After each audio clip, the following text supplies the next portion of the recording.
Good evening. I'm Eliza Petrie. This was day 6 of the murder trial against Sean Grayson. Both sides have now presented their cases and arrested. The prosecution called 11 witnesses while the defense called just 4. Today started off with the defendant, Sean Grayson, taking the stand. Our Monique Davis was in the courtroom with Grayson, who was on the stand for more than an hour. She tells us what she saw and heard. That's right. Sean Grayson stood on the stand for about an hour, and he testified about his experience and training as a law enforcement officer. He completed a 14-week training at the Macon County Law Enforcement Training Center and another 2 weeks on in-house training for the Sangamon County Sheriff's Department. He told jurors he didn't normally work that part of town where Massey lived and only worked with Deputy Dawson Farley 5 or 6 times before. He said he was worried about Massey when no one answered the door. His attorney asked why didn't he use his taser instead of his gun. He said because he had an older model taser and it would have been ineffective because Massey was wearing multiple layers of clothing. He said he didn't want to risk the taser not working. Grayson also testified that he felt threatened when Massey said, "I rebuke you in the name of Jesus," and only shot when he said she threw the pot of boiling water at him. Reporting in Peoria, I'm Monique Davis. Back to you. Thank you, Monique. 3 other witnesses took the stands today. The first was Sangamon County Deputy Jason Eccleston. He responded to this scene the night Massey was killed. He testified about Grayson's demeanor, saying he appeared panicked and was sobbing. Sergeant Glenn Corbett testified next. He worked with the Coweta County Sheriff's Office in Georgia. He's an expert in the use of force. He testified Grayson's use of force was appropriate, saying Grayson achieved de-escalation. When cross-examined, Assistant State's Attorney Mary Beth Rogers asked Corbett if shooting Sonia Massey in the face was successful de-escalation. Corbett replied yes. And the third and final witness of the day was Kevin Davis.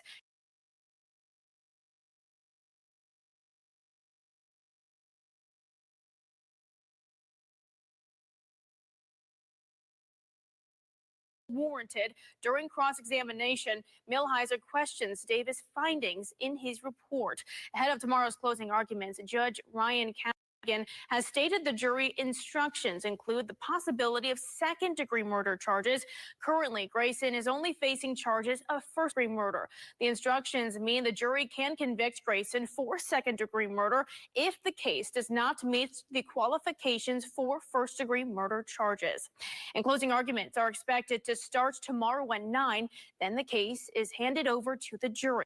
The jury can find Grayson guilty or not guilty of first-degree murder or guilty of the lesser charge of second-degree murder. And the Massey Commission holding their final meeting today after a year of listening to community desires about addressing areas needing attention after the shooting and killing of Sonia Massey. Fox Illinois' Spencer Davis was there and has more on what the final meeting brought. Spencer? The commission announced and approved its final 27 calls to action, focusing on multiple aspects of the community. The commission calls them their signature policies: safety and dignity, truth and accountability, access and belonging, repair and investment, education and liberation, and their overarching theme to honor Sonia Massey, health as practice and protection, all done with community at the forefront. The way that this work has been done, it's grounded in restorative practices and justice. It was done with community at the center. We have reached out to the community and taken exactly what we have heard and built from that. Sante Massey, Sonia's cousin, spoke to the crowd in commission in place of Sonia's mother, Donna. Sante says there's still work to be done. We need to keep this going. We've got at least 5 to 10 years more work to do. There is so much more work that needs to be done. And this is the team to do it. This is the commission's final formal meeting, though multiple members asked the public to continue their work. Co-chair Joanne Johnson said they're returning the work to the people and asked for it to be continued. Reporting for Fox Illinois, I'm Spencer Davis. Thank you, Spencer. You can find the full list of the calls to action on our website. And we will continue to cover this trial through closing arguments and the reading of the verdict. You can follow us on Facebook or see the live tweets from inside the courtroom on our X account. And you can always catch our full coverage over on our website, foxillinois.com. Thank you for watching. Make sure you subscribe to our YouTube channel and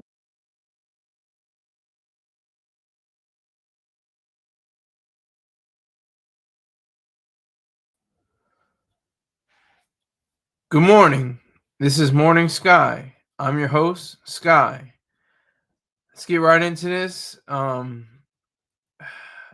This whole case is just way out of any signs of reason, rationality, and truth. I mean, it was caught on camera.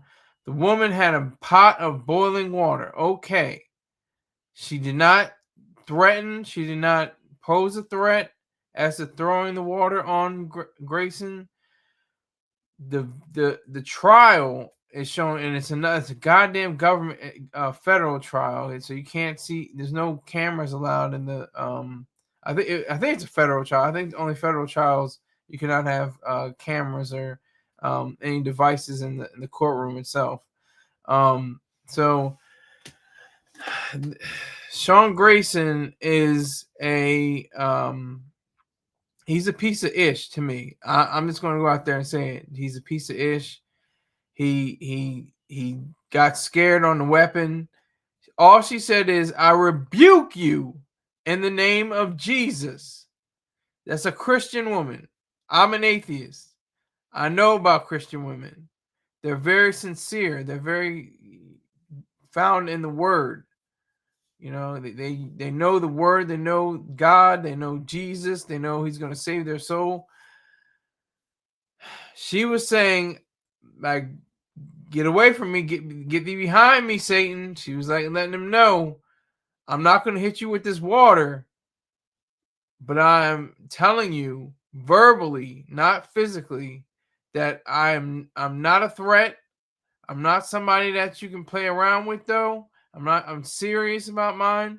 And even in the case where she was called scatterbrained, and it seemed like she didn't know where she was. She knew exactly what she was doing. She knew exactly who she was. She said that, Jesus, for Jesus to be the one that says, "I rebuke you in the name of Jesus." She said that clearly, and she had her mind set on that. She was very clear about that. She did not even continue to say anything else. She had that in her head. She wanted to present that to the police officer. She wanted to ensure that he was able to understand her. And the trial, I mean, with Grayson on the stand for over an hour, I mean, that it should have been 2 hours, 3 hours, or 2 minutes. It's either 2 minutes or 3 hours. That's how it's sincere. This should have been. Excuse me. That's how it should have been meted out. They should. I mean, they're having their closing arguments tomorrow morning. That's a Wednesday, October 29th. So that's the reason why she was so adamant and so forceful to say in the name of Jesus, she called. Those were her last words. "I rebuke you in the name of Jesus." That must have been something very powerful within her mind. Something that really grabbed on to her attention, and it's a shame because there are no way of knowing what she was actually going to do. But I doubt highly it was going to scold a police officer. He got really aggressive with her, so you better effing not, and stuff like that. And she was just like, okay, I'm not even about to get into any altercation. I don't want to go any further with this. So she dropped the pot. She put the pot down, and then after that, I think bullets, rounds were flying all over the place. So, this trial is definitely going to set a precedent depending on if he's found guilty. He's supposedly found guilty on 3 counts of first-degree murder, if I'm not mistaken. I did a little bit of research on that. He had 3 counts of first-degree murder. I think that would carry a life sentence, I'm sure. I don't think they'll give a cop the death penalty. For some reason, I don't think a cop has ever gotten a death penalty in history for a crime they ain't committed. I don't know. I didn't check that, but it seems like it wouldn't have been. But this Grayson character, he just I mean if I'm not mistaken,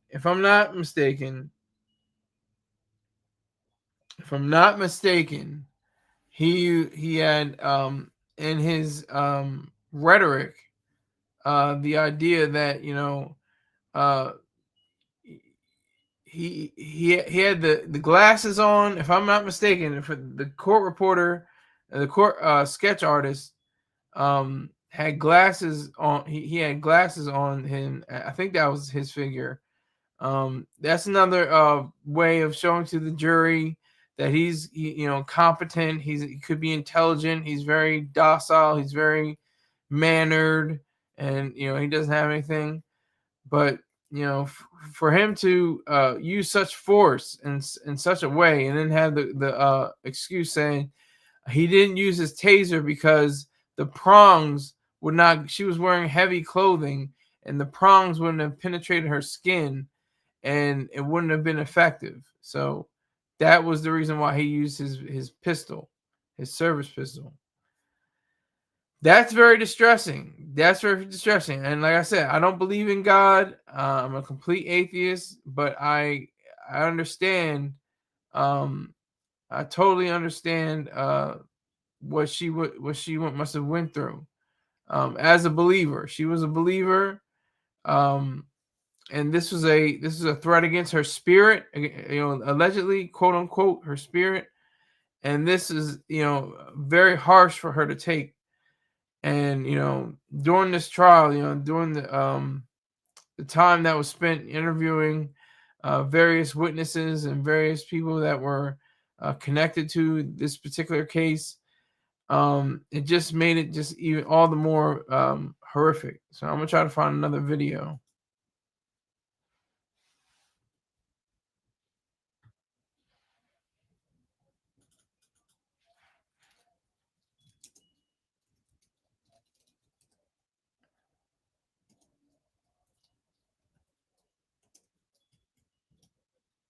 I'm gonna look for another video.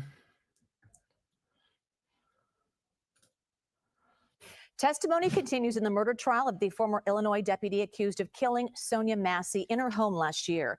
Sean Grayson took the stand in his own defense this morning, and he recalled the night of the shooting, stating he believed Massey was threatening to throw a pot of boiling water on him. So prosecutors asked Grayson about his account of the shooting, which was written days after Massey was killed. Grayson's partner the night of the shooting already testified last week, saying he was not afraid of Massey. Instead, he was afraid of Grayson. Grayson faces a maximum of life in prison for 3 counts of first-degree murder. Anna Schechter, senior coordinating producer with CBS News Crime and Public Safety Unit, joining us live now. Anna, how shocking was it that Grayson actually took the stand? Well, I was really surprised this morning. We thought maybe he might, just to give his state of mind, but then boom, 9:05 a.m., he sat in that chair, and we were all, who have been following this case so closely, just really shocked. Wow, Sean Grayson himself is on the stand right now testifying after all of these witnesses have been explaining that Sonia Massey was actually not a threat. So this was a very big moment for those of us who have been following this case now for more than a year. So Grayson said he used his gun rather than a taser because it would have been ineffective during the incident. So a use of force expert also testified that Grayson's decision was justified. So talk about that part of the testimony.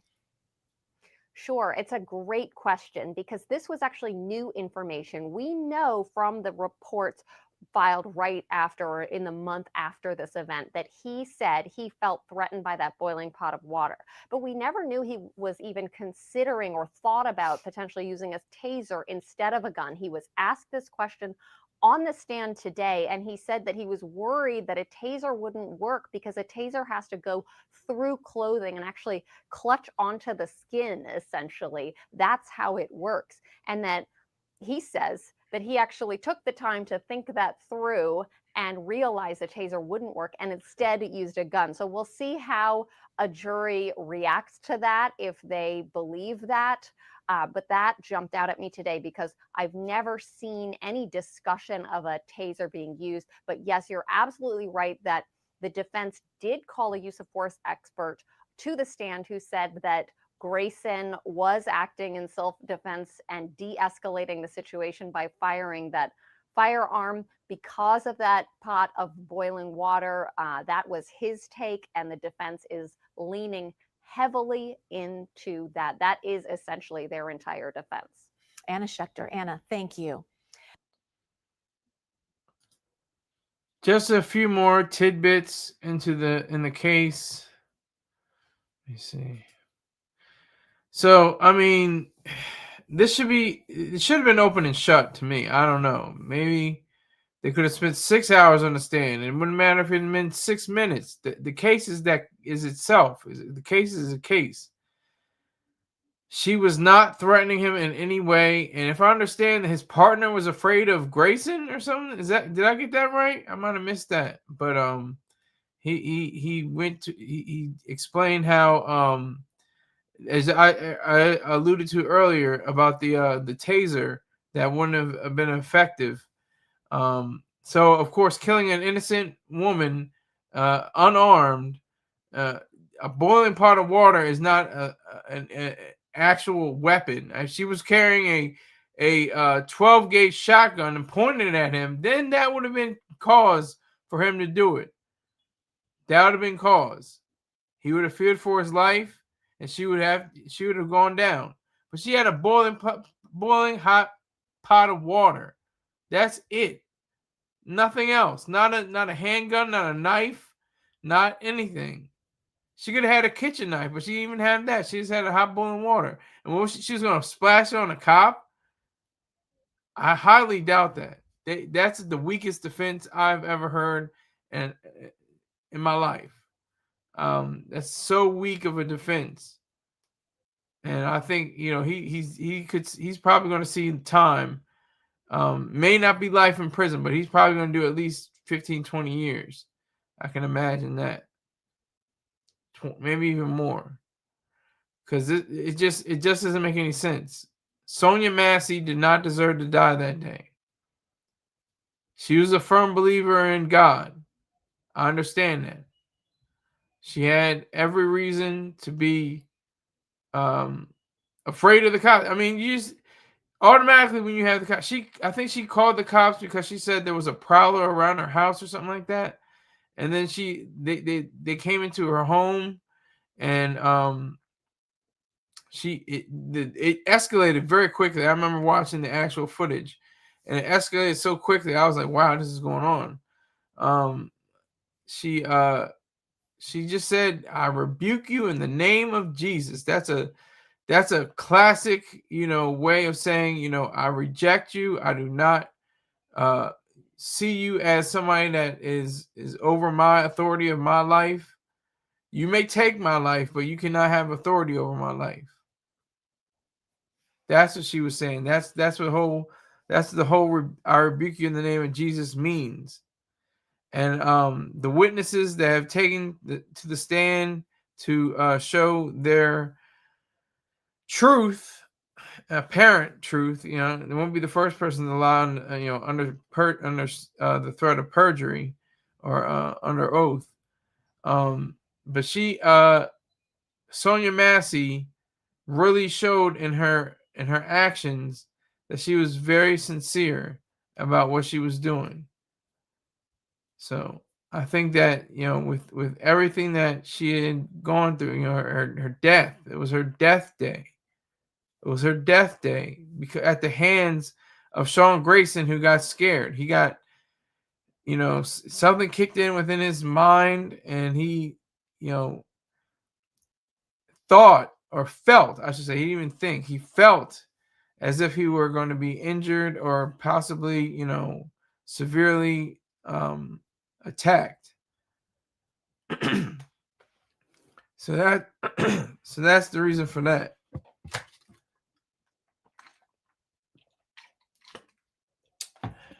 I would say that Miss Massey had, you know, the temerity and the courage to stand up to a police officer. There goes that. I'm not into mysticism or anything like that, but she had an understanding of his demeanor, of his, you know, sarcastic tone, of his, you know, very wry kind of delivery and everything like that. She was picking up on that, and she just knew there was something wrong with this guy. And she just tried to say, you know, the thing that came to her mind, that rested upon her spirit, quote unquote, I rebuke you in the name of Jesus. She had to say that. She said that verbatim. I rebuke you in the name of Jesus. That's all she had to say. And that, you know, that set off something. He said, you better effing not. You better effing not. Like, it was like she was gonna say, I'm gonna pour this hot boiling pot, you know, pot of water on you. She didn't even say an action. She just said that her stance, her delivery, her ability to say where she was and who she was and what time it was. She didn't attack him. She didn't threaten him. She didn't do anything like that. And then the other officer, he's still saying that he should have turned on his body cam. He didn't have his body cam on. It was only I think, what was it? If I'm not mistaken, it was Grayson who had his body cam on, but his partner didn't have his body cam on. So it's a situation that's very damning to me. I think this is pretty simple. Woman who was just making maybe a pot of a pot for a stew or something, or a soup or something like that, and he took that as an affront. He took that as an affront against his person, and just opened fire. Bang, bang, bang, bang, bang, bang, bang, bang. Just opened fire, and she just, you know, slumped. She had put the pot of water on the floor, so it was not even in a problem anymore. She said, "Okay," and then reached up, and then that's when I think that Grayson started firing. That was, you know, very serious. That was very serious. And to give her credit, she definitely did the right thing. Just, he was in the wrong and totally took over her life, her being, herself. Took it all away, wrested it from her, wrested her life, wrested her being, wrested herself, all the way by just opening fire on a defenseless woman, completely defenseless. So I'm wondering how these jurors are going to be. And they make mention that there's only one black juror. I don't know if that means anything anymore. That may not mean anything like it did in the 50s, like in the 70s and 80s, maybe. Maybe in the 70s and 80s that might have meant something. But nowadays, I don't know if it means anything. But they did make mention of it in the media, that only one of the 12 jurors was as a foundational Black American, allegedly. So we have to, you know, just keep that in mind. Keep that in mind at all times, that, you know, Grayson was definitely in the wrong. Let me see if I can get another video.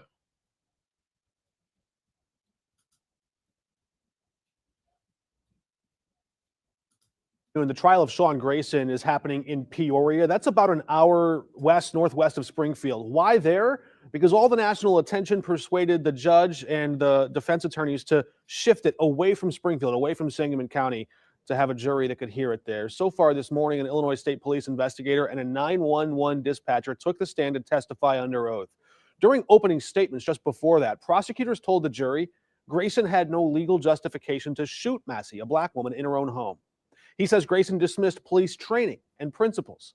Grayson, the white officer, faces 3 counts of first-degree murder.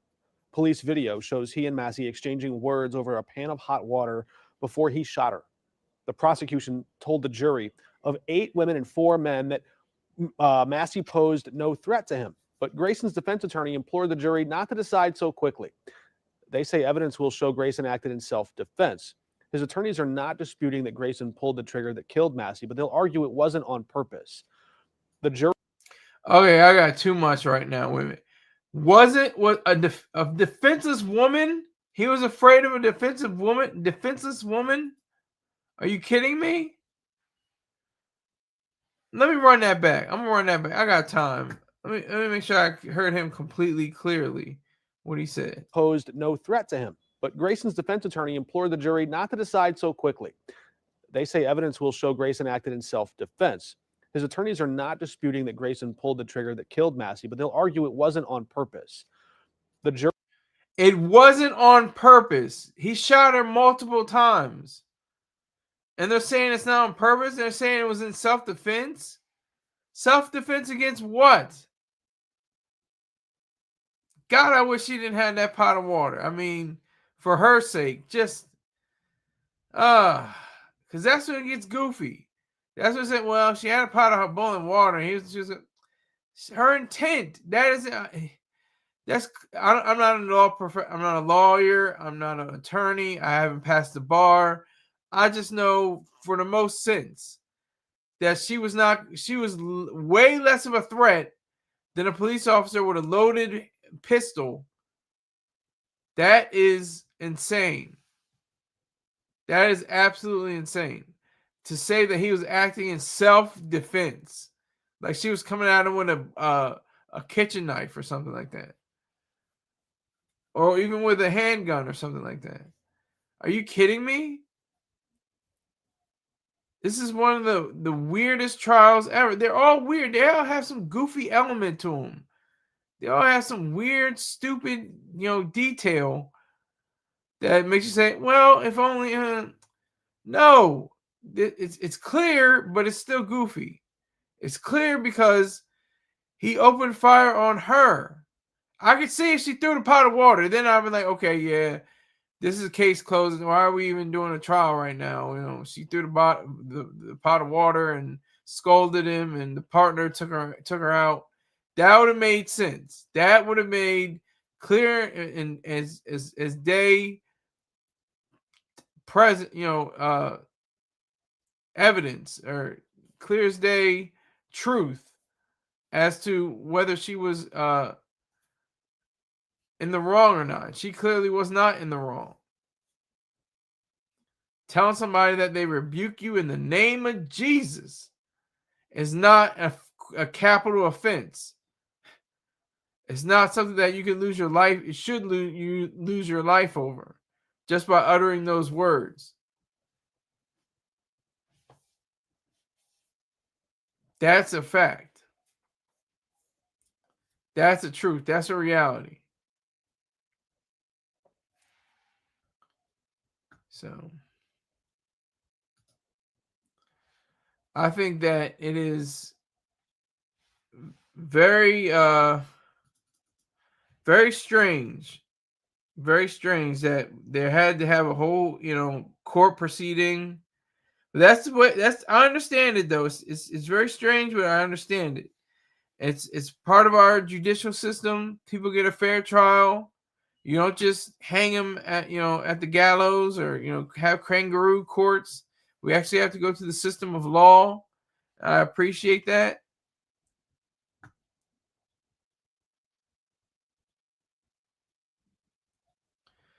Let me see.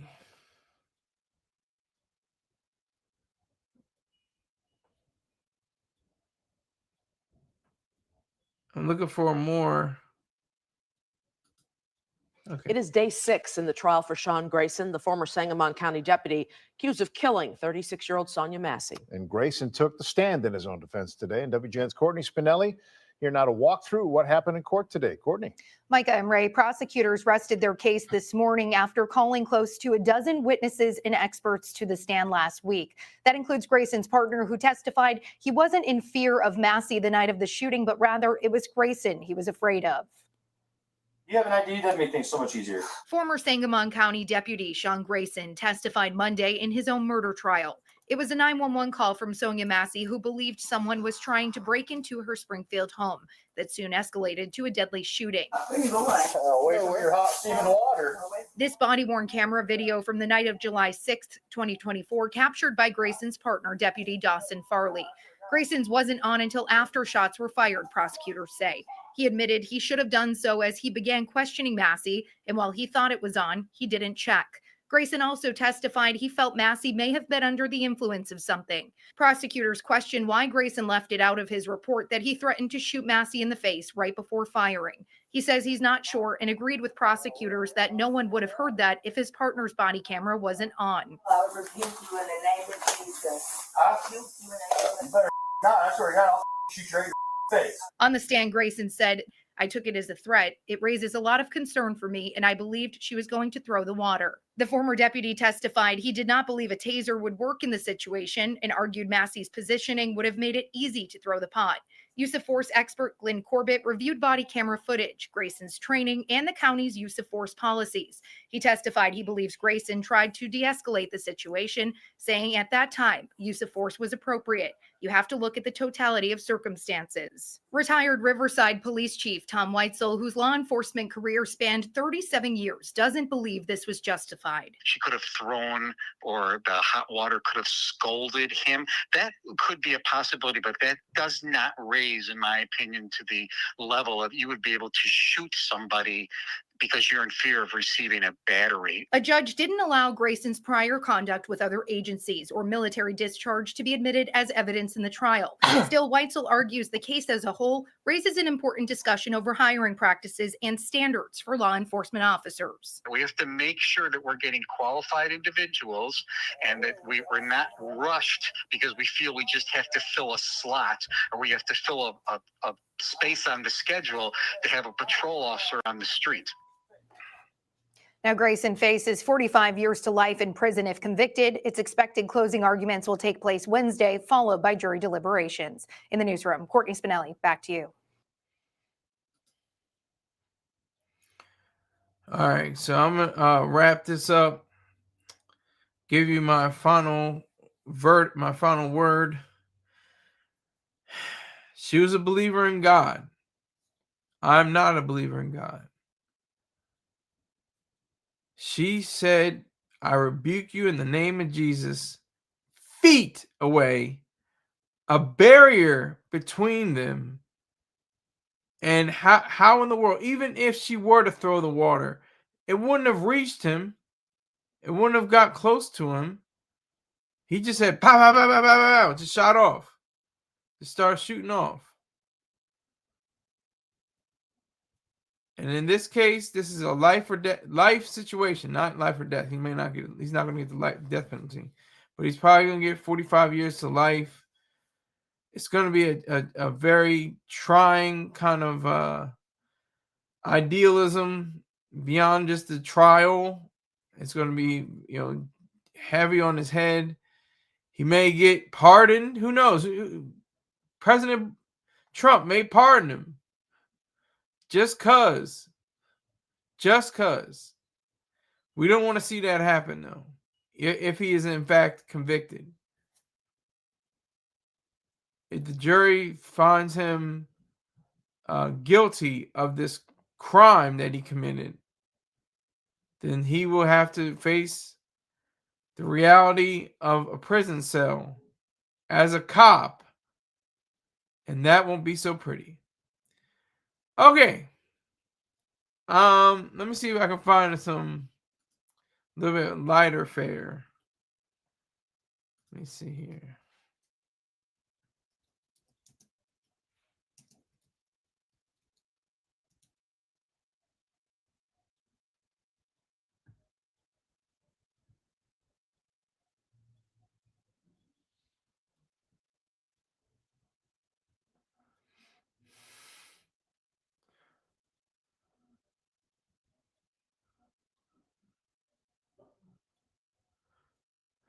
This is the newish. This is new. That bright orange has reportedly. Hold on. Hold on. Let me give you some context. I originally purchased my iPhone 17 Pro Max weeks ago. This is weeks in the making, and I'm just getting it. I just got it in the mail. I had to go to T-Mobile because I knew they would have more ideas and more thoughts on how to properly use it. I didn't know how to use it before. They update everything. They have a new charging cable, lightning cable, and you have to use that instead of the old USB ports and stuff like that. So they know what they're doing. They know how to get that money. But this is an interesting story I found. I didn't realize this was true, but this is apparently true. Hold on.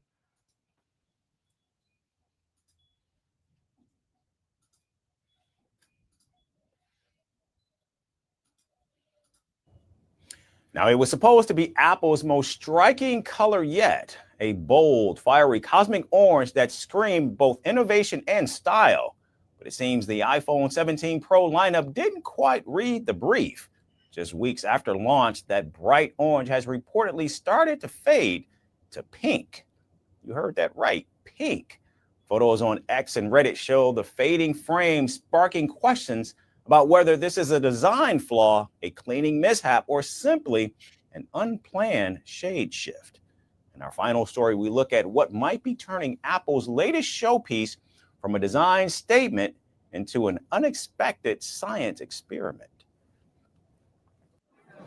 Apple's latest hero color may be losing some of its shine, quite literally.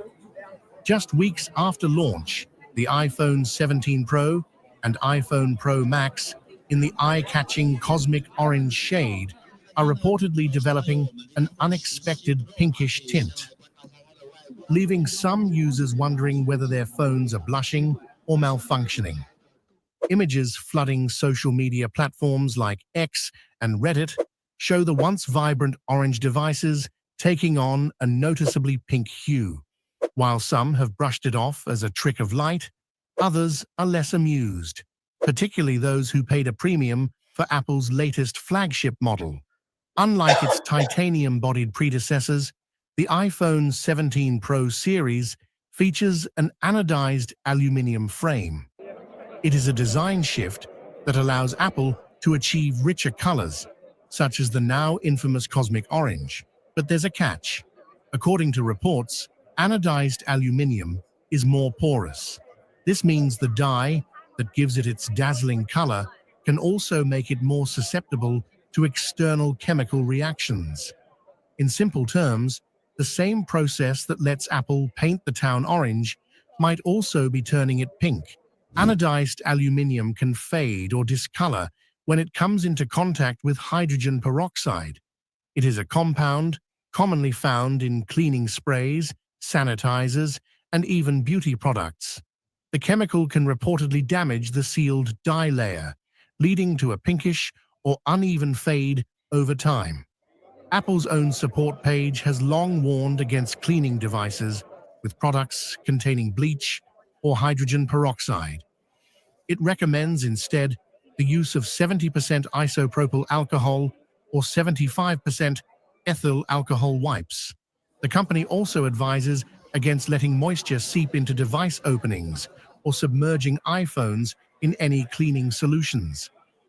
Tech experts, meanwhile, are urging users to go easy on cleaning agents and keep their shiny new phones far from cosmetic products and household chemicals.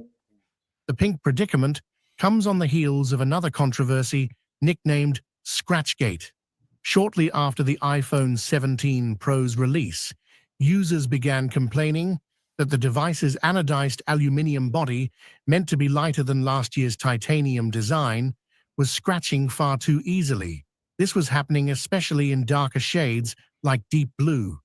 With complaints about scratches, fading hues, and chemical reactions, Apple's decision to switch materials may be proving to be a double-edged sword, or in this case, a double-stained surface. For many fans, the cosmic orange iPhone 17 Pro remains a bold and beautiful choice, a statement piece that turns heads wherever it goes. But for others, the color's unexpected evolution from orange to pink feels less cosmic and more of a cosmetic mishap, until Apple steps in with an explanation or a fix. Users might have to embrace the unintended gradient look. After all, in the world of premium tech fashion, maybe pink really is the new orange. Want the facts? The latest developments? News that gets straight to the point.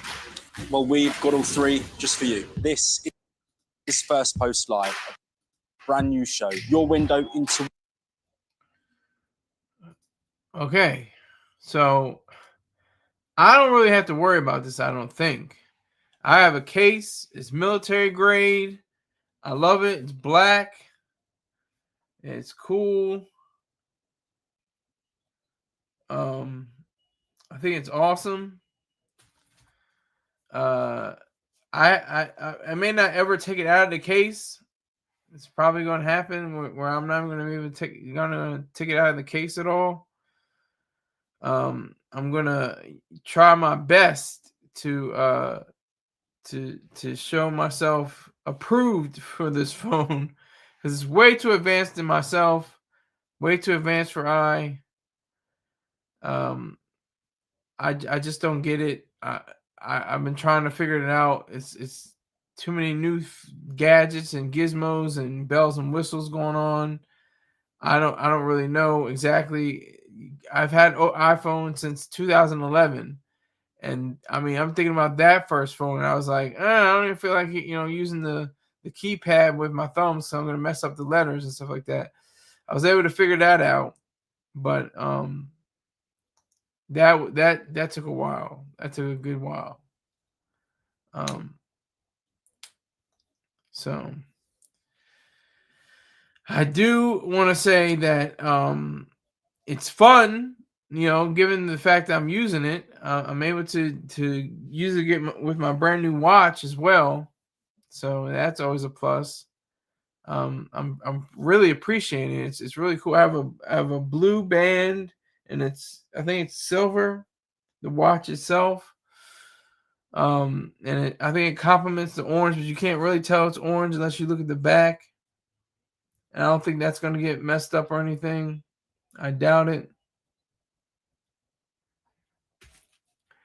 It's just part of something new, It's always something new. There's always something weird, goofy, strange to go on when you have new hardware and software. You have to get used to it. It's brand new. There's bugs sometimes that are present. There's different things you have to look out for. There's different things you have to contend with, and that's what makes it interesting, though.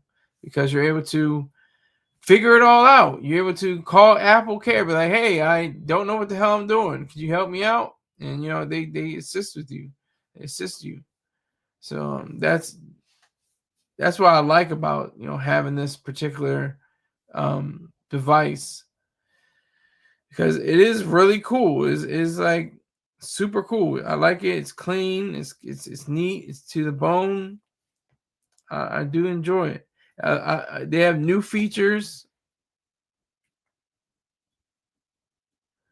They have one feature where it goes straight to camera, so you can take video and photographs.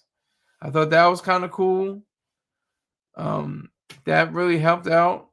That it seems like they're always thinking. That's one thing about Apple. They're always thinking. That's what the power behind the minds of Apple can celebrate, is the thought, the reason that goes into each device, and why it costs relatively little. I mean, depending on where you are around the world, I guess. iPhones, that's the thing too. Poor people in this country are not really that poor. They're not like Yemen poor. They're not like Afghanistan poor. That's a whole different type of poor. They're in extreme poverty. America's in poverty, some places, kind of, but they got air conditioning and heating, central air. they got cars, they got, you know, bits of food somewhere. They're not doing great, but they're doing okay. They're getting by. Trust me, they're getting by. Salute to Rick James. Ladies and gentlemen, the new phone will bring the new futuristic way of living that the mighty Apple creator Steve Jobs. Was he a drug addict? Did he have his demons? All this is true, but was he a genius? Thank you, Sir Rick James. Thank you so much for that. I appreciate you. Somebody is out here, and I salute to everybody in rebroadcast land that's listening to this right now. Make sure you're sharing. Make sure you're subscribing and telling other people to subscribe to this channel. I would appreciate that immensely. But yeah. So this pink hue from the orange, the cosmic orange version of the iPhone is. Maybe it's trying to, they were trying to do that on purpose. I don't know. That's Apple seems very intentional. They seem to not do things by accident. This may have been a quiet intention. They didn't really let people know, but they're like, hey, people are going to react to this. People are going to show up for this. So we might as well make it, available to the individuals who will be purchasing these devices. Like I said, I still have work to do. You have to do work. You have to actually program it and make sure this works and that works. It's very involving. It's very involved. You have to be very involved in it to properly show it. And God damn it, if you cannot, really get it together, it's really a struggle if you don't know what you're doing. That's why the first thing I do is call Apple Care. I still get, I guess I still have an unlimited warranty. I don't know. I might be saying too much right now, but I can call them up any time of day. There's gonna be somebody. I met a really personable person. Like I guess it's like going fishing, because sometimes it's like, yeah, okay, do this. All right, yeah, can we screen share? Yeah, that's screen share. That's it. No, this lady was bubbly and happy and joyful. She was very helpful as well. She gave me her email. Wizards asking what happened. Well, salute to you, sir, for coming in. Go back to sleep if you don't know what happened. What do you mean what happened, Wizard? What are you talking about? I don't know. What do you mean what happened? No question mark. Just what happened. Are you saying what happened? Are you asking a question, or are you saying what happened? This is what happened. What's going on, Wizard? Salute to you, sir. What are you and Rick James talking about is what I'm saying. Okay. We're talking about my new iPhone. I just got it in the mail yesterday. Sent off the old one. Got a $300 credit. We're going to have a party today. Woo, yeah. A party with 8 less people. I don't think we're going to have a party much too soon. Sir, show the new phone on cam. No, I'm not going to do that. I'm not going to show the new phone on cam. Not going to do that. No. Maybe one day, but not today. I mean, it's nothing. It's just a black case and then the orange around the dots of the camera. What company? T-Mobile. T-Mobile is my carrier. With what company do you transact, Wizard? Do you have Verizon? Do you have AT&T? It's down to 3, right? I mean, big ones. I mean, there's Boost and Cricket and stuff like that. They almost don't even deserve. Yeah, I'm supposed to get $1,000 credit apparently to my sister. I think my sister got a $1,100 credit. You got Boost, okay, but yeah, she got $1,100 credit because I think she switched with carriers. She went from AT&T to Verizon. I think that's why. I don't know. All they said was, here, we're giving you $300 credit. I use the prepaid phones. I'm sure you do because you do business with that. You're sponsored by Verizon, sir. For the Skylar Saunders C show, don't mention other companies. I don't know what you mean there, sir. All right. I pay for my minutes. Okay. You probably have a burner phone because you have to meet up with your your PCP dealer. So you got a burner, I'm sure. I don't notice any difference. In what, Wizard? You don't notice a difference in what? In using Boost? I don't know. They may not have as many you know when they have the selection, the different specifications and the different boxes, and they check what specific item they offer or capability they have. I don't know how many boxes Boost checks. I can only imagine how many T-Mobile does. Wizard says, get that microphone from Star. You can get an adapter for your computer. That's what I'm hoping. That's what I'm hoping. Get an adapter. That's what I'm banking on. That's what I'm banking on. Yeah. I sent him my address. It should be coming in the next few days. And I appreciate that from him. Definitely. I mean, what do I sound like? Do I sound clear? Does the microphone sound distorted? I think it was distorted because I had my earbud, my Powerbeat Pro buds in. Do I sound nice right now? Is it coming through? You're not saying anything. Nobody's saying anything for or against. So I want to know if it's just put a 1 up or something. If it sounds great, if it sounds good, okay, good. Because sometimes this sounds crazy. It sounds like a monster voice. I'll never forget that. Y'all pointed out. I thought y'all were trolling me. Because I think I was a little under the weather that day. Wizard says I upgraded from 15 to 17 Pro and I don't notice the difference.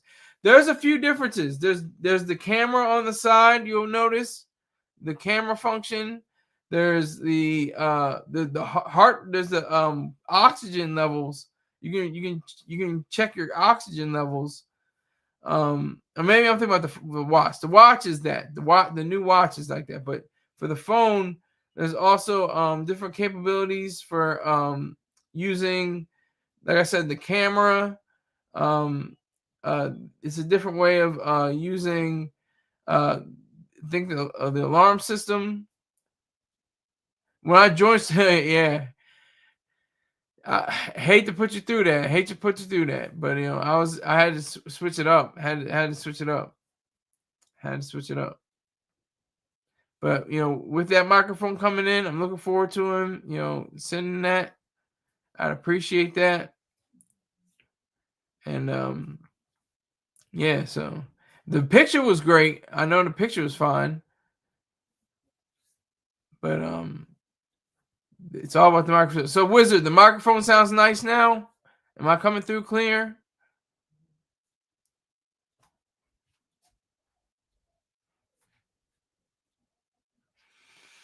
But yeah, so the orange turning pink, that could be some kind of symbol or sign. Like, well, it's trans phone or something like. I don't know. It's weird. Message received loud and clear. Yes, you're clear. Okay, good. But the cosmic orange becoming pink, is that? I have to speculate. I'm just gonna throw out wrong answers all day. Maybe that's transphoning. That's a trans phone. Paul, AO. No Diddy. It's a trans phone. It changes colors to pink. Orange to pink. I don't know. It could have that. It could have that effect. I'm not too sure. But I mean, maybe that's an indication for you to get a new phone. Just it's turning pink. I don't want pink. I want orange. I gotta take this back. That'd be $250 for you to get the back. Get it repaired or return it to its original color. Wizard said, "Yeah, I wanted the orange, but it doesn't pair well with the cases. I just got the silver." Okay, Pairs well with my case. Looks like Halloween. Halloween's coming up. It's got the orange and black.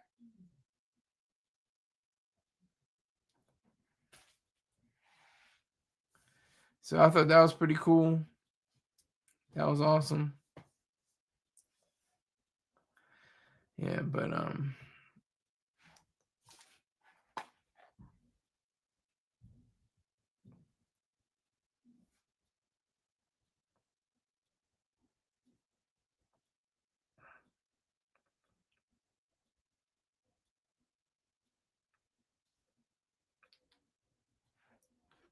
so I think that this is a cool orange. I usually get like silver or black or blue, but I wanted to get, a different color. And that's the two colors that they also all have are silver and blue. And I like that about Apple. They're like, no, we're giving it to you like this. You only got 3 options.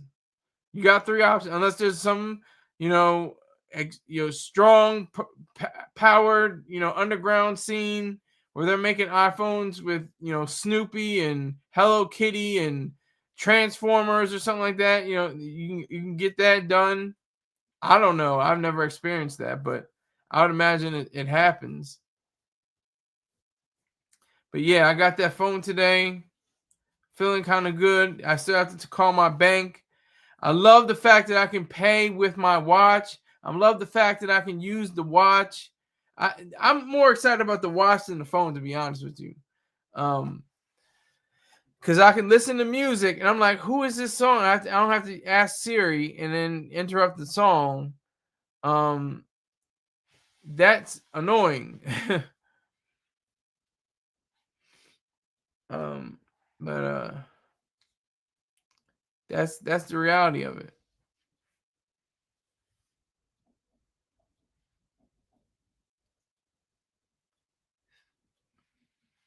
Wizard says, I have a 3-in-1 charger. I can sell you it. Charges your Apple Watch and AirPods and phone at once.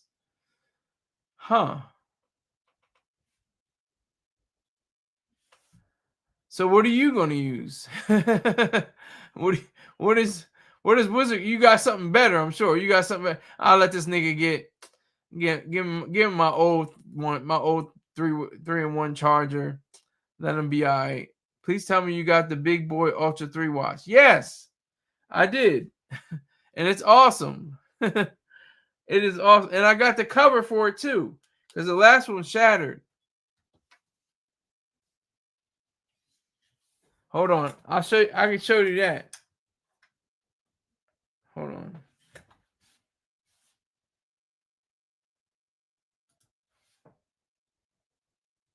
Look at that. Shattered, man. It's crazy.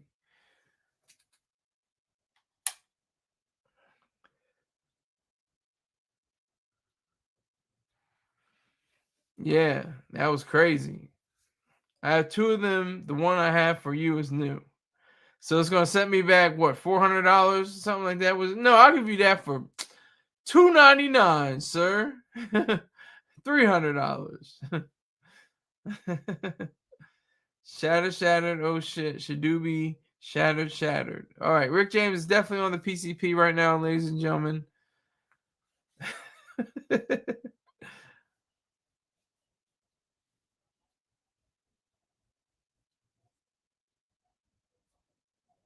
$100?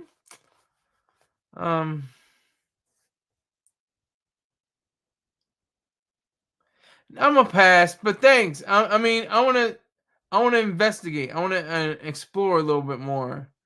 But I do appreciate you, Wiz. I'm not trying to just knock you down.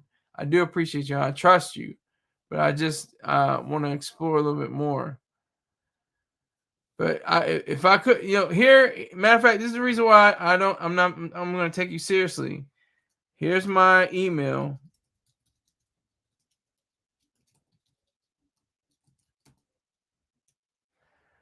And we can conduct business that way.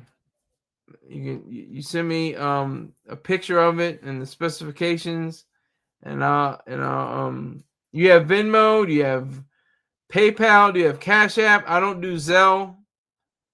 It's weird to me. It didn't work right when I tried to use it. Everything else does. Venmo checks out. PayPal checks out. Cash App checks out.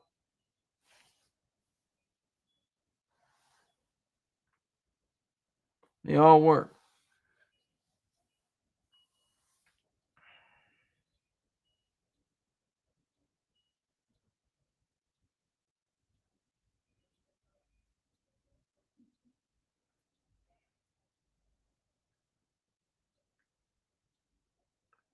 So I was very glad yesterday. There was a gentleman at T-Mobile. The thing is, it's like, it's just what it is, but it just still sucks. I'm glad it happens once a year and you can keep your phone for 2-3 years before they make major updates and you know, you want to upgrade.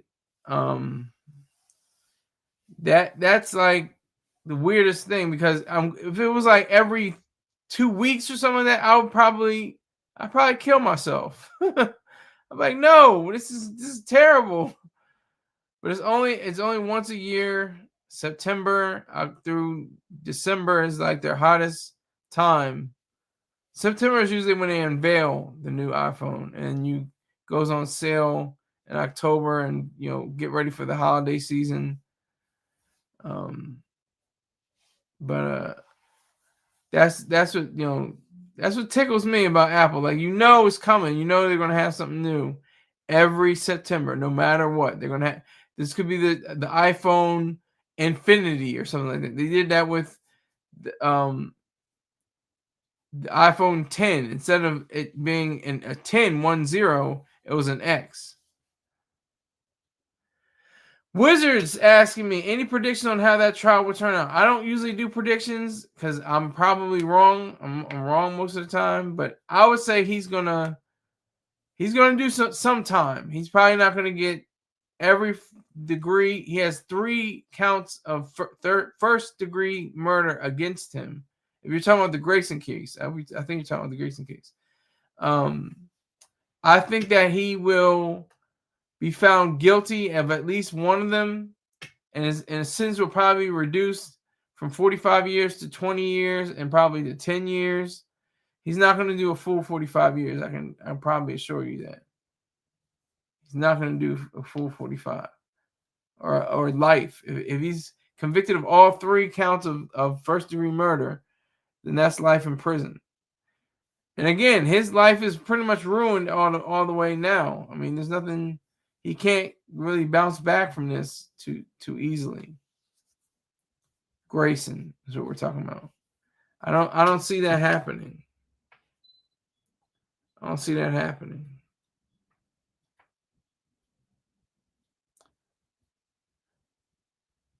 But I want to talk about this iPhone and this watch. This Apple Watch iPhone. Okay. I wanted to upgrade too, because I knew that I would be able to use the FireWire,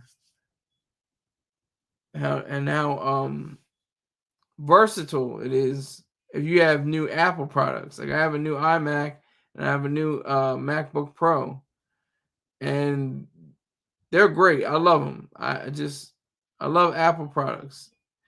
And you know, people, I mean, I understand somewhat what people are saying with, you know, Samsung, but I never could really get into Samsung. I never really understood why people get Samsung. People with money have Samsung. Don't think it's like, oh, they're cheaper, you know, they're less money.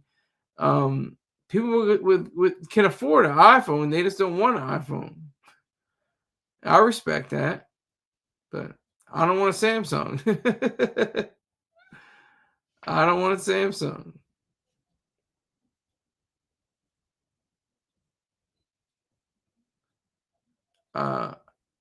The amount of time and effort that goes into it. The sweatshops. Sweatshops are one of the greatest inventions of all time.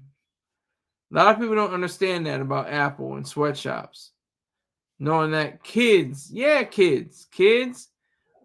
12 years old, 13 years old, are in sweatshops putting together Apple phones. As far as I know, I don't know if that's totally the truth or alleged, But Rick James says my daughter still uses the flip phone. But anyway, sweatshops, yeah, to people in their 40s and 50s and 60s, because you're getting paid 80 cents a day. It's a lot better than 2 cents a day in the field. They might be getting $1, $2 a day. And that means a lot in their economy. And, you know,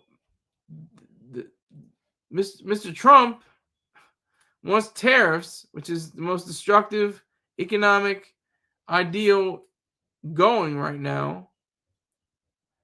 He wants to make them, the iPhones cost $3,000, $4,000 with these tariffs that he's playing around with.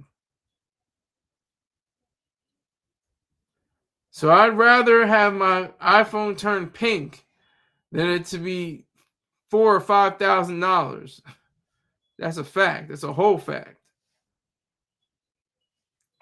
I would rather say, I got this phone, I'm using it, and I don't have to worry about it.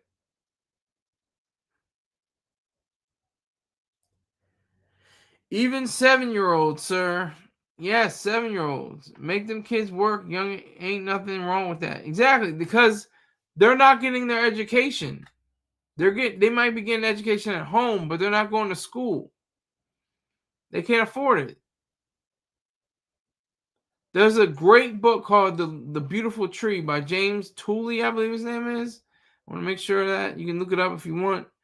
But he was saying how he went from Africa to parts of Asia, you know, in India and China, and noticed that there were these little schools, these little places that you go into, and they're paying like $100 a month or something like that, or cheaper, maybe $30 or $40 a month for their kids to go to private school, and they're learning. The late great Marva Collins, she was an educator. She had her own school in Chicago. She was charging the parents maybe $1,000, possibly something like that, probably worth $5,000 or something like that nowadays. But to get a really quality education, these kids were learning about Shakespeare and algebra in 4th grade. These were really smart kids, and she had results. 80-90% of her class all went to college and went to the military. 80 or 90%.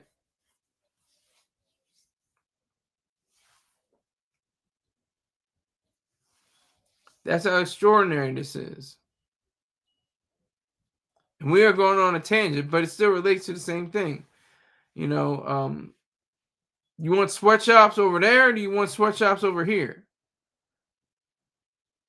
And we're in our crumbling, terrible, horrific education system needs to be revamped, obviously. And what is the cause, they say? Probably they're saying kids on their phones. Kids on their phones know more about global geopolitics and calculus than their grandparents and their parents. They're learning physics that only Albert Einstein himself would have said, "Wow, this is extraordinary. This is interesting." They're in what, 10th, 11th grade, and they're learning all this.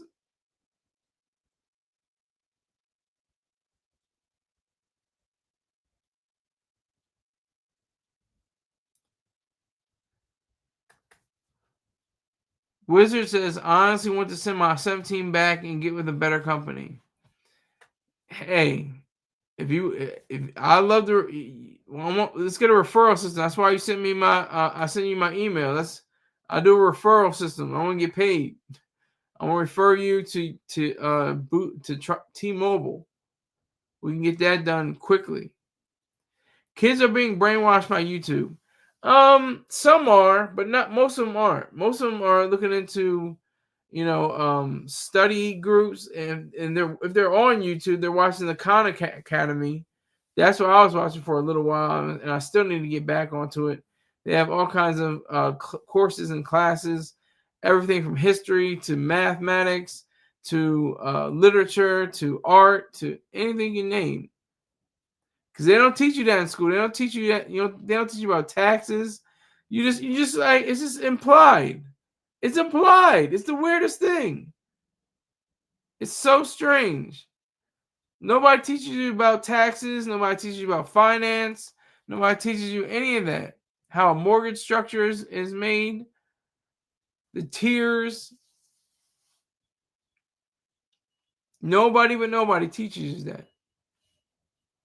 The ones who should teach you. Once you're out of school, you're on your own. And then you link up with somebody and you find out about that specific thing. You are speaking truth today, sir. Fav T. I know you meant fact.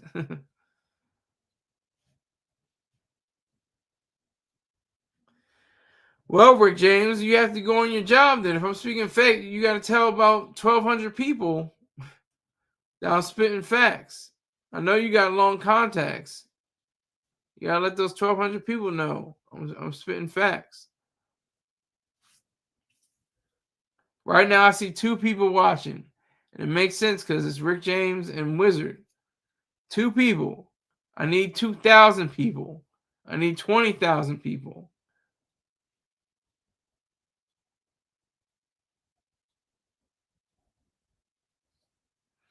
But that's all right. Like I said, if my phone turns pink, let it be. If you're on some Cameron Yay stuff, Cameron Pink and the Laffy Taffy Range Rover, pink like Yay's polo shirts.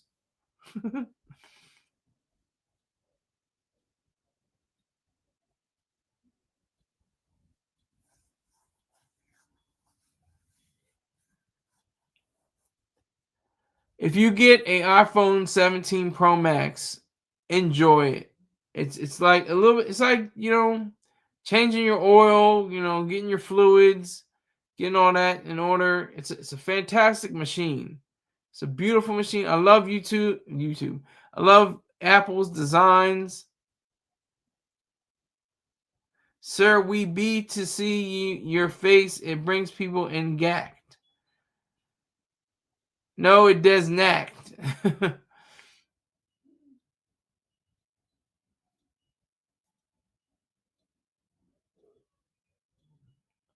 You're not going to see my face because I blink too much. It's ridiculous. I don't know how you guys can put up with it. I blinkety blink, blink, blink, blink, blink. It's very distracting. All you hear is my voice, and I have a few videos to play. That's it.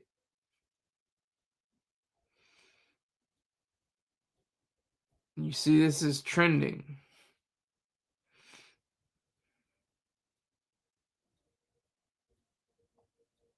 I never noticed. I'm sure you haven't, Rick James. But yeah, so the phone is so cool, so sleek, so beautiful. I love it. I really do enjoy it.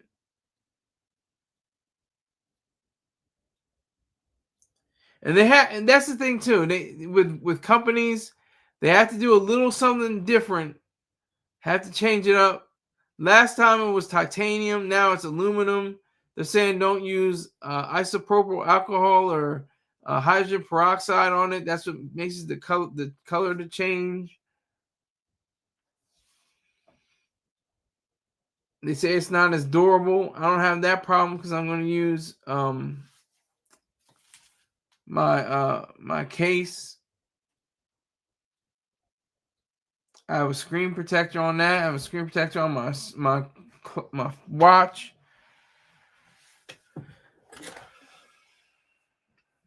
It's invigorating. It's empowering. It's just to know that I have a new phone and the power. Like I said, the minds behind. I remember it used to take a little bit longer. I remember they had to use a cable. You don't have to use a cable. It takes like an hour for you to transfer all your data from one phone to the other. Bumba's in here. That's right. Salute to AI Jake Paul. Who is AI Jake Paul? Salute to AI Jake Paul in the building.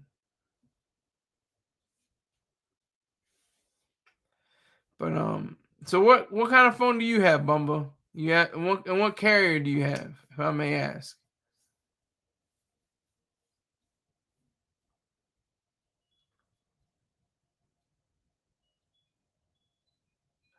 You haven't seen all the weird AI joke? No, I don't follow jokes like that. I'm out of the loop. I haven't seen any of the AI joke vids, Jake Paul vids. I hardly know who Jake Paul is. I know he's an influencer or something like that, or was in some boxing matches or something. But I'm not up on it. As you kids, you young whippersnappers know, I'm an old head. Don't call me Unc. I'm not your Unc or brother or anything like that. I was listening to Stevie Wonder the other day, and there was one point where in the classic monumental song "Living for the City." Oh my God, it was funny as hell. The guy comes and like, "Hey brother, let me hold this. Let you hold this right fast. I'm gonna go up the street." He's like, "What? I don't know." Sky is not Unc. Sky is not Unc. Sky is true. Sky is right. Sky is always going to tell you the truth, no matter what.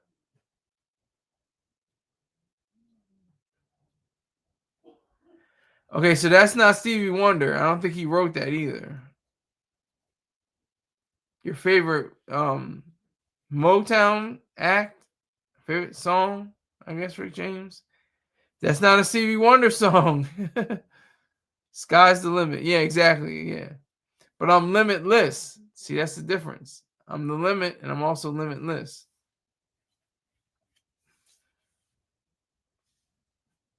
The best Stevie Wonder song is As. A-S. Great song. Excellent song. That's a monumental, tremendous song. I heard it. You're thinking about Marvin Gaye, sir, not Stevie Wonder. That PCP must be hitting hard. Let me see if I can get another video.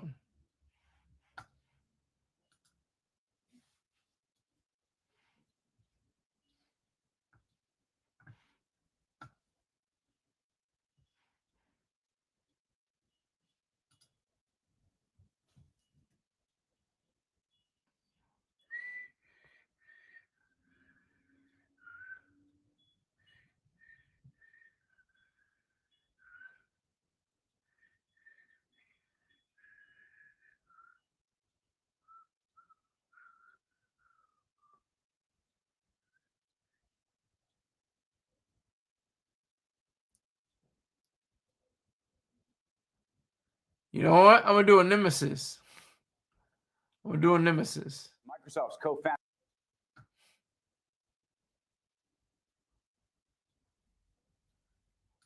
Bill Gates publishing a new essay on climate. It's aimed at to deliver a message ahead of COP30, and he's suggesting that the climate community should shift its strategy from temperature and emission targets to the impact on human lives. An exclusive interview on that topic. I also asked him if he is worried about whether we are in an AI bubble. Here's what he had to say. We need to define bubble. If what we mean is like tulips in the Netherlands, that they eventually looked back and said, what the heck? There was nothing there. Those were just tulips. No, that's not where we are. If you mean it's like the internet bubble, where in the end, something very profound happened. The world was very different. Some companies succeeded, but a lot of the companies were kind of Me Too, fell behind, burning capital companies. Absolutely. There are a ton of these investments that will be dead ends. And you look at all of the investments that are being made today by some of the big tech companies, some companies who are not making money on AI yet, but are making massive commitments to chip makers and data centers, and say this math makes sense? The AI is the biggest technical thing ever in my lifetime. I mean, it is so profound, and therefore its influence is hard to overstate. And the economic value, this is basically intelligence, where you can get medical advice, or you can get a tutor, or you can get somebody to help you design drugs. So the value is extremely high, just like creating the internet ended up being in net very, very valuable. But you have a frenzy, and some of these companies will be glad they spent all this money. Some of them, they'll commit to data centers whose electricity is too expensive, right, that it could be done overseas, or they'll buy a generation of chips and they won't have captured all their value before the next one comes along. But if you want to be a tech company, you don't get to say no. Let's check out of this race. What do you think the public appetite for this is ultimately going to be? And I ask because I think there's concerns about two things that are happening right now. One is energy costs. So there's a whole bunch of places where people want to put data centers, and the community says, no, we don't want this because we don't want to have to spend more money for power to power our own homes. At the same time, they're worried that if they actually are successful, they'll also lose their jobs. We need to put things like TerraPower nuclear reactors in places where it's very clear that you're not raising the residents' electricity bills because that's being put in there. Historically, nuclear was done in a way that the utility bore a lot of that liability. That business model won't get repeated. So we need to make sure to pick locations where the economics and the political acceptance is very, very strong. We don't have permission to drive up people's electricity costs. In terms of the jobs, this is going to take some period of time. But yes, although it hasn't been seen in large numbers, over the next several years, there will be some impact on the job market. Nowadays, when you say that, some people are like, oh, how can you, say that? Isn't that going to slow the U.S. down in this race? But it's only honest for people to speak frankly about the fact this will have a big effect on the job market. And of course, Gates is a longtime capitalist. So I talked to him about the industrial policy coming from the White House, including the U.S. taking stakes in rare earth and chip companies. Here's what he had to say. Government operates best when it's kind of predictable. That is, when you know what are the tariffs going to be for the next 20 years. Because when you build a factory, so the government shouldn't be changing its policy, every year or every day, because predictability is a very, very important thing. Understanding when the company's helping nascent technology, is it doing that for the good of the country, and treating companies equally, or will it want to own part of those companies and if somebody has better technology, they'll favor the company they own part of. We need to understand what those policies are. Yes, I think there's a rush of people to say, wow, maybe that's how to get to the front of the line for government money. But the rules of the game we're playing are pretty unclear right now.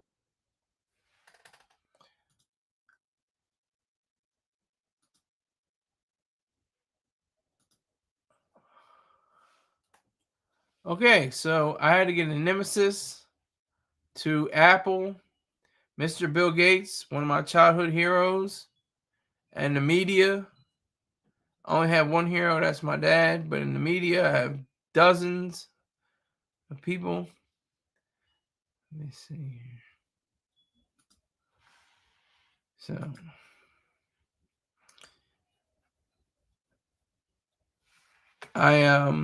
I think that's an interesting thing too about this this phone's ability to have AI compatibilities, stuff that I even capabilities, I should say, capabilities of being compatible with certain things. it's just amazing how we're able to see all this and put it together. So I appreciate everybody that came in today. I have to go, but thank you very much, and I will see you sometime tomorrow. Take care.